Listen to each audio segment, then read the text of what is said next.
皆さんこんにちは、マリサです。レイムです。今回は前回紹介しきれなかったチート怪獣について紹介していくんだぜ。正直、いろんな見方があるから選出が難しいわね。おすすめチート怪獣があればコメントくれると嬉しいんだぜ。特撮が大好きなんだよチャンネル。さて、皆さんからの前回のコメントを参考にしつつ、第2弾1体目、エンペラ星人。初出はウルトラマン太郎第25話燃えろ、ウルトラ6兄弟にシルエットのみで登場。本格的にはウルトラマンメビウス第48話、最終3部作1、皇帝の降臨から第50話最終3部作3、心からの言葉、に登場した敵キャラなんだぜ。3万年前に怪獣軍団を率いて光の国に侵攻した宇宙人で、宇宙警備隊が結成されるきっかけとなったウルトラ大戦争またの名をウルティメイトウォーズを引き起こした元凶でもあるのよね。ウルトラ大戦争時にはその凄まじい役の力に惹かれ、当時まだアーリースタイルだったベリアルが道を踏み外す一つのきっかけにもなったんだぜ。ウルトラマンメビウスのラスボスにして一連の事件の黒幕、ウルトラの星及び宇宙警備隊にとっても因縁深い相手になるわね。元は太郎本編で語られた設定のみが存在するキャラだったが、メビウス本編において太郎放送から33年経って、ようやく詳細が明らかになったんだぜ。33年越しの伏線回収、時を超えるわね。当時7歳で太郎を見ていた少年が40歳になるんだからな。恐ろしい話なんだぜ。明治時代なら間もなく平均寿命だったところね。エンペラ星人は歴代ウルトラシリーズでも屈指の強さを誇り、ウルトラ兄弟級の強敵が複数相手でも、その場から全く動かずに撃破したんだぜ。一度は主役のウルトラマンメビウスを完全に死滅させたわよね。あれは衝撃的だったな。そんなエンペラ星人の必殺技はレゾリウム光線。純粋なウルトラ戦士の肉体を分解する効果があるんだぜ。ウルトラマンが当たると即死だな。チートすぎる、ワンパンマンじゃないんだから。作中ではこのレゾリウム光線でメビウスを撃破、粉砕し消滅、そして月光する光をあっさり撃退していたな。私がリア大市長の子供なら泣いていたわね。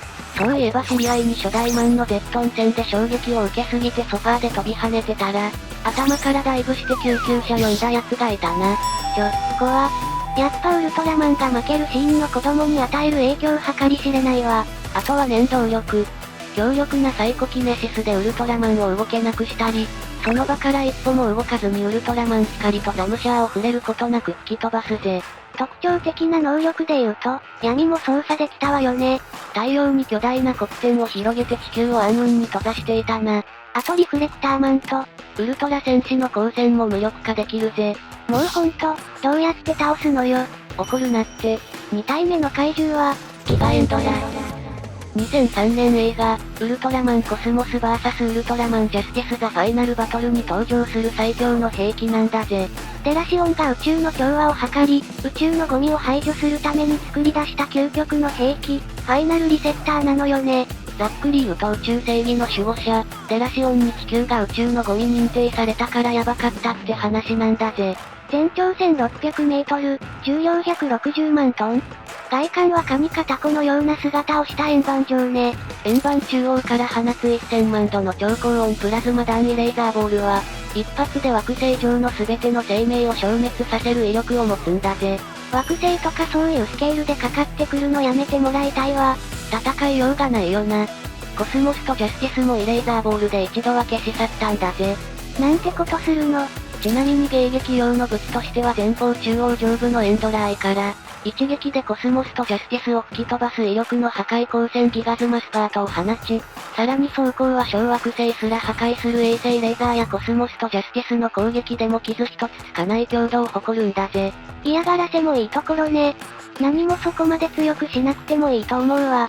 まあ直後にコスモスとジャスティスが合体してウルトラマンレジェンドとなり、その後イレーザーボールを放つもレジェンドに吸収され、そのエネルギーをスパークレジェンドで打ち返されて倒されたんだけどな。リターンエース、ゲームセットだぜ。3体目の怪獣は、カオスヘッダー。ウルトラマンコスモスシリーズを通して登場するメインの敵キャラクターね。宇宙から飛来した光のウイルスで、怪獣や物質に感染することで、感染した対象を目が赤いカオス怪獣に変化させるんだぜ。ウイルスの敵って新しい発想よね。カオスヘッダーはもともとは争いの続くとある惑星に秩序をもたらすために作られた人工生命体であり、全生物の意識を一体化させることを目的として行動していただけで悪の存在でなかったんだが、様々な経緯から悪と化した存在なんだぜ。創造主の思惑通り秩序のために職務遂行しているだけだったのが、いつの間にか悪の存在になっているなんて悲しい怪獣なのね。だな。ちなみに第1話の冒頭では光線のような形で降り注ぎ、街を消滅させるほどの爆発を起こす被害を出している。前言撤回、やり方が悪すぎる。確実に秩序の勉強をさせた方がいいわ。地球に飛来した当初は怪獣や物質などに憑依、またはそれをコピーして実体化するが、次第に人間の持つ感情に興味を持ち始め、これによって憑依やコピーなしに人型の姿で実体化することが可能となるんだぜ。実体カオスヘッダーと呼ばれているわね。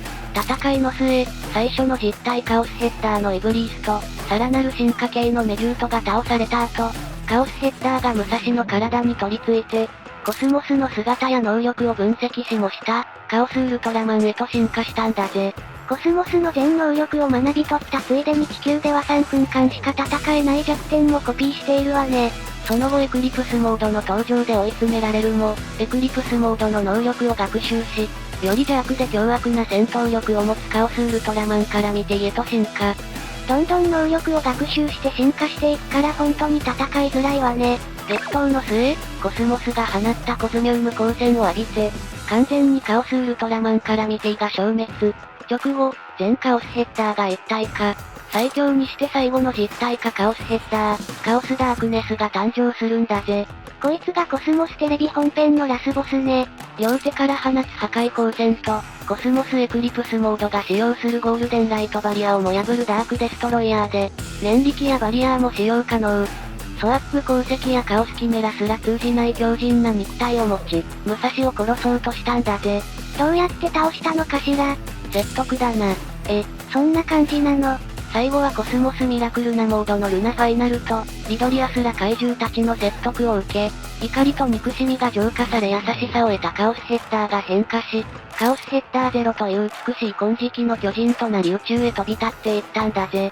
もっと早く説得されて欲しかったと言えるわ。カオスヘッダーは進化することで弱点を次々と克服していき、結局最後まで完全に倒すことはできなかったから、まあ、説得されてくれてよかったんだぜ。結果オーライね。4体目の怪獣は、ウルトラダークキラー。2012年、強楽 CR パチンコウルトラマン太郎にて初登場したキャラクターなんだぜ。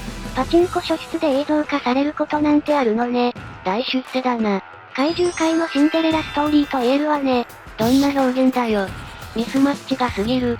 2019年にはウルトラマン公式 YouTube チャンネルにて配信された、特撮作品のウルトラララクシーファイトにも登場していたわね。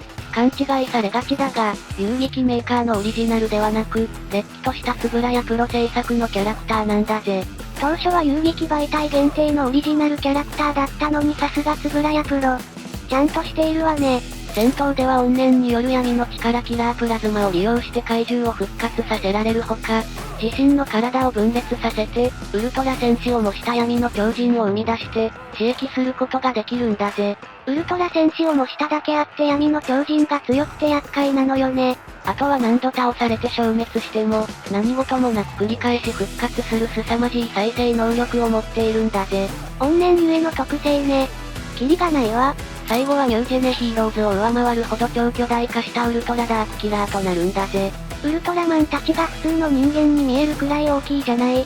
スケール感笑うよな。最後はそれに対抗するように超形態となったニュージェネヒーローズと戦い、超形態のニュージェネヒーローズの力を集結した銀河ストリウムのニュージェネレーションダイナマイトにより、ダーク宮殿を巻き込んで爆散したんだぜ。ちゃんと倒せたのね。よかったわ。カオスヘッダーは倒せなかったもんな。5体目の怪獣は、デモンゾア。2000年公開の劇場版ウルトラマン家が、ザ・ファイナル・オデッセイに登場する怪獣なんだぜ。闇の巨人カミーラとルルイエ周辺に残留していた型のゾアの怨念が、融合したネオフロンティアスペース最大の邪神なのよね。武器は口から氷の槍を放つデモンジャバー、それを凝縮して撃つジャブラッシュ、無数の触手。その力は最強の闇の化身と呼ばれたガタノゾアをしのぐほどに強大であり、ウルトラマンティガのゼペリオン光線も全く通用せずに、完膚なきまでに倒してしまうんだぜ。ガタノゾはより強いのね。しんどいわ。そこに大勢の光の巨人たちの光を受けて復活したグリッターティガが登場。出たわね、グリッターティガ。私ギラギラした金ピカ感好きなのよね。派手だな。しかしその金ピカも触手で捕獲し体内に取り込んでしまう。あ、辛い、せっかくの金ピカが。最後はグリッターティガの捨て身のゼラデスビームを体内から浴びて消滅したんだぜ。やったわね。カミーラも消滅したのかしら。